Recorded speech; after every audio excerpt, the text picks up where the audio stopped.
Ime Udoka, Rockets press conference, he said, among other things, one of the things is youth is not It's an not an excuse. excuse. Yeah. That's a great quote.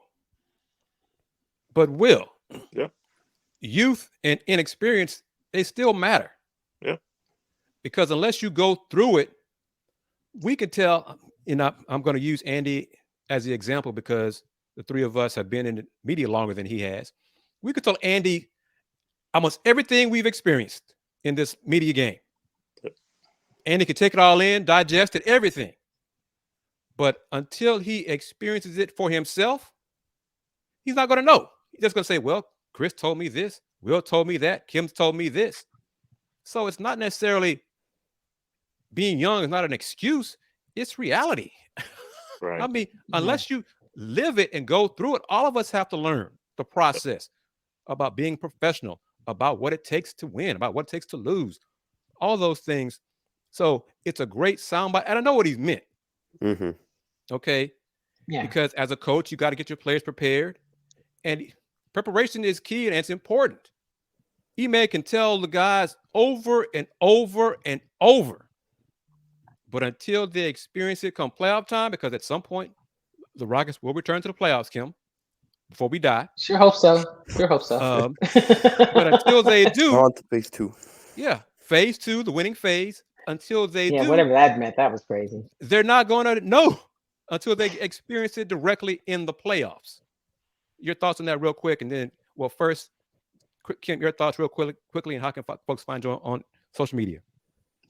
So that stood out to me that when he said it, I looked at Tillman, who kind of lit up when he said it, and I believe it's not an excuse to not put in the work, but it does make a difference, right? Because you can't teach experience; you have to gain experience by going through it. So I think it's a good hire.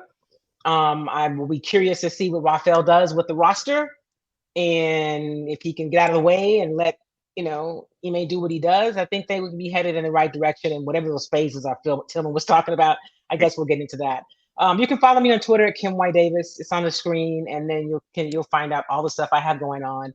I do Chalk Talk Live every Tuesday on every possible platform, and you can find it on also wherever you get your podcast at Chalk Talk with Kim Davis. So I look forward to seeing you guys soon. Thank you, Thank Kim. you for having me. Andy, you're next. Yeah, they can find me on Twitter at Aonis_5 and just be on the lookout for UH stuff on GallerySports.com, which right now I think I have a UH football fan base contingent that are not happy because I said do not be disrespectful, but I'll try to avoid that smoke real quickly. And as always, exciting times later today because, again, it'll be interesting to see what the Texans do with that number 2 overall pick, how the fans react, and what they do at number 12. Exciting times. Will, close it out for us. Thank you as always. You can find me on social media, Twitter and Instagram at Will Gibson 7. As again, appreciate the opportunity to be with you all.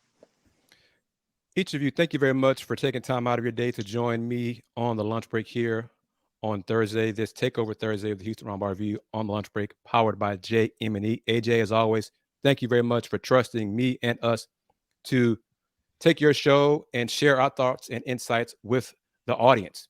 You can watch the show on the BS3 Network on Roku, YouTube, Facebook, Twitch, and Twitter. I'm Chris Gardner of the Houston Roundball Review. Twitter, find me at the HR Review, HoustonRoundballReview.com, Houston Roundball Review on Instagram, TikTok, and on YouTube. Roundball Review been around longer than Andy Yanez has. Since 1994, the Houston Roundball Review, local name, global perspective.